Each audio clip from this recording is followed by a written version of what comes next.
The Pixel 8a. What is there to say that already hasn't been said?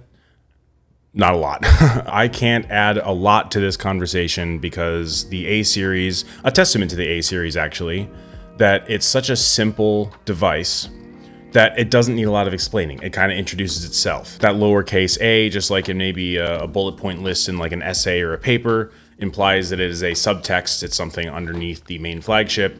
We get it already. The A series has always had a great camera, especially for the price, which is slightly higher for the 8A, but I still think it's worth it. The A series typically has a pretty good camera, which I am going to test here. I'll show you some video and some photo examples from the device, but I thought what was more important was to show you a durability test. In the off season, when I'm not working at AT&T and on YouTube, I am a professional alpaca shearer. I travel the country for between 2 and 3 months.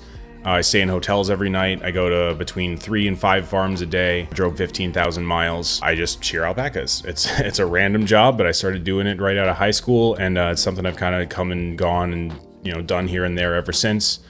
And I did that this year. The other thing is it's very, very labor intensive. It's either outside or in barns. You're in the heat, you're in the wind, you're in the sun, you're in the sand and the gravel and everything that comes with alpacas, mud, water, everything, all day. So your clothes are essentially disposable for that 3 months. You end up throwing a lot of them away just because they get so destroyed. I burned between 4,000 and 6,000 calories a day, which is how I lost 35 pounds. It's a very intensive job. So I thought what would be really cool, not only test the Pixel Watch, which I did, and that's coming soon, subscribe for more. The Pixel 8a released while I was on the road. I left March 25th and I got back June 15th. I found a Best Buy along my way. Luckily, there actually was one, because we're so out in the wilderness. Sometimes there just is not a lot of civilization. But we passed by a Best Buy, and I was like, this is my chance. Let's go to Best Buy. I'm going to get the Pixel 8a and I'm going to test it.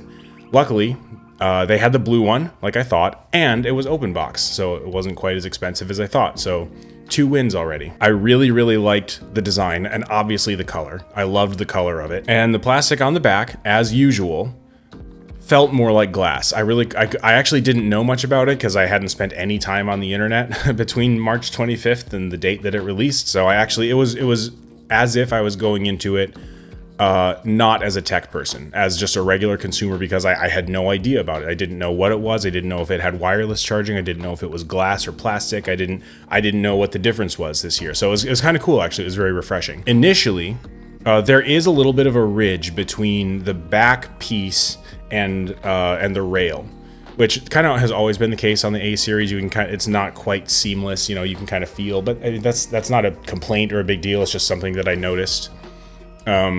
And then it was very, very smooth. Very glad that Google went with the matte version, not the glossy version. I do like glossy phones, but this was a really good choice. My initial concerns with being on the road was going to be obviously the durability of it. Typically the glass on the A series isn't quite as strong as the flagships. My Pixel 8 Pro survived really well. It's got a couple little like scuffs and stuff. I don't know if you'll even be able to pick it up on the camera, but you see like right there, it's got a couple little scuffs. Same thing on the screen, a couple tiny little scratches, but I only used liquid glass and it worked really well. So I was concerned with how maybe the A series would hold up just being naked in my pocket all day. No case. It had a screen protector on it because there was one on it being open box already, so I didn't take it off. But this is more of a getting thrown around, sweaty, tossed on a box, falling on the ground in the dirt, like that sort of test, versus like scratch and dent on the screen test. So I thought that would be okay. If it says anything, I bought this phone on May 31st in Billings, Montana, and then I returned it June 10th in Washington, Utah. So within those 2 weeks, I think we hit about 6 states, something crazy like that. So it definitely made its way around. Before we see how it held up, let me talk about exactly what I liked about the Pixel 8a and then what I disliked. So aside from the way it looks, which obviously I'm a fan of, it was a really, really good size. The screen was nice and bright for being, I think it was like a 100-degree day the day I bought it in Montana. It was very, very hot, and just direct sunlight. So I was concerned that it would overheat easily due to maybe inferior cooling, or the processor isn't as big or something like that. It actually never overheated once. Not while I was using it. There were a couple times that I just like left it on like so I have equipment I have to like take out of my van and stuff, and then the boxes are just left like next to the red mats that we use. You'll see in the pictures, and I would sometimes take it out of my pocket because it was annoying and just toss it on the box, and then it would just sit in direct sunlight for an hour and a half straight, and it would overheat. So that's acceptable. That's that's where a phone is supposed to shut off because it's overheating. But never when I was actually using the device for maps, for photos, for videos, for anything like that, even in the car, in the front, trying to take pictures while I'm driving, which I clearly would never do. But it never, not even when I was in any of the national parks. We went to Badlands, we went to Rushmore, we went to Zion National Park, we went to like a couple other smaller places as well, just random canyons here and there that we found. So a lot of desert, a lot of sun, and it held up very well the whole time, never overheated. So A+ on that. As far as the camera goes, it had really good zoom for what it is and the camera that it is. That's always the disclaimer with the A series, but it had very good zoom. It took really good pictures from a long ways away, as far as, taking pictures of mountains, sunsets, rocks, stuff. I love the desert, so I took dozens of pictures, way too many, but it held up really well. Not as good as the 8 Pro. The 8 Pro has a lot farther digital zoom and a lot better quality digital zoom. If you zoom in all the way with the 8 Pro and you get to like the tail end, I forget if it's 20 or 30x, and it kind of looks watercolory or like a little like it, enhanced a little bit. That's kind of what it looked like at like 10x on the 8A at its max zoom, I mean. But it's half the price. So I consider that an A. I think it's a really good camera. I was very impressed with the audio. I was very impressed with the stabilization. I was very impressed with Assistant with Gemini being added to the phone. None of that lagged. None of it felt inferior to the 8 Pro. It felt like the exact same experience, which is really cool because in the past, that is the one thing that was cut corners on the A series is the processing power. So to see that the processing power is essentially equal on the 8A, aside from a couple of those little features like the zoom capabilities, just because it only has 2 lenses, I consider that a big win. So let's get into how exactly it handled while I was working. As you'll see from some of these clips, the way the process works is we will show up to a farm. The farmer will give us the rundown where the alpacas are, because they're going to have to pick up all the fiber. They're working with us with trash bags. We gotta find tie points in the barn. We gotta set up the mats, the ropes, all that stuff. I gotta set the clippers up, and then the alpacas will be brought from the pen to the mat. We'll lay them down on the mat, stretch them out with the ropes, and then we'll just kind of get into the shearing. There's a whole rollover process, and there's a guy holding the head and keeping the ears out of the way.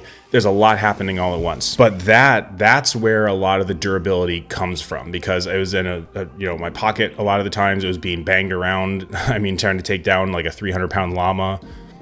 That's not easy.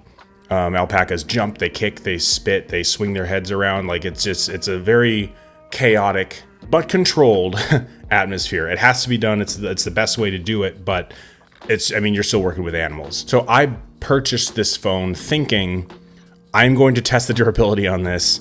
I may not be able to return it if it gets destroyed or damaged or something like that. And then by the end, there actually wasn't even a scratch on it. So I was very impressed. I kept it in my pocket and on me with no case. I just kind of tossing it in the car. I'm using it for maps. Having it plugged in. Since I wasn't using a case with it, I didn't have any way to mount it on my MagSafe mount like I do for my 8 Pro. So it didn't have a safe place. It just got like tossed on the center console somewhere, and there were like keys next to it. There were headphones next to it. The other guy's phone, my other phone, all kinds of stuff was around it. So there was plenty of chance, even outside the barn and work time, for it to be wrecked or destroyed or scratched or anything. And there really wasn't. Nothing that I can think of, actually. There wasn't anything on the phone. You couldn't tell it wasn't brand new. Now let's talk about the size for a little bit. I mentioned it before, but I didn't really get into it yet. The size, I really like this 6.1 inch screen size. I always go with the Pro models, iPhone 15 Pro Max, Pixel 8 Pro, because I like the better cameras. The features of the Pro phone is what I'm looking for, and the better battery life. But as far as comfortability, like with the Pixel 3 and the 3 XL, I would flip-flop between them because it's the last phone I bought both models for. And I was just never comfortable with the smaller phone. It was too small. The battery died really, really quick. And even though it had the same cameras, I just was never happy with it. The 8A, I switched over to the 8A in the parking lot from my 8 Pro and then just used it until I returned it. And I never once felt uncomfortable using a phone that was a lot smaller than the 8 Pro actually. And that was positive. That was a good thing. I didn't necessarily expect that. I figured I would miss my larger phone, which by the end I did. I missed the camera, and I liked the better build quality and stuff on the 8 Pro. So I did miss it, but not nearly to the point that I thought I would. So all in all, this is a great device. If you have, it's $300 right now on Google Fi. I'm not sure if there's any other carriers running promotions right now, because I'm still kind of getting back into the swing of things. I just got back to society like 2 weeks ago, so I'm still kind of catching up. If you have the money and you're looking to upgrade, if AT&T is doing like their $2 a month or whatever they usually do, Verizon's doing a free phone, absolutely take this phone. This is getting 80% of what you would get out of the Pro model for if it's on sale for like a tenth of the price. It's an excellent phone. I would trust it. I abused it for a couple of weeks and it didn't even have a scratch on it. So this is a great kids phone. This is a great phone if you go through phones easily. I've met people like that they're either construction workers or something, that they're rough on their phones just like I was. And they'll go through a new phone every 6 months because it'll get smashed between something, or they're doing a job harder than mine, or I don't know. This is a good, durable phone with a great camera, great processor, and really good battery. I really didn't notice much of a difference between the batteries either with the 8 Pro and the 8A. Slightly. I'd say it's probably 15% less efficient, so I was charging a little more often than the 8 Pro, but not nearly enough to be like a deal breaker. What do you guys think? Have you tried out this phone? Would you like to try out this phone? Let me know if you have other questions that I haven't answered, and let me know if you liked this format. I'm also working on a Pixel Watch 2 hard labor review. I wore this the entire season, and as you can see now, slight preview, not even a scratch on it. So keep an eye out for that. Subscribe if you don't mind. Like the video if it was entertaining. I don't know. And I'll see you guys next time.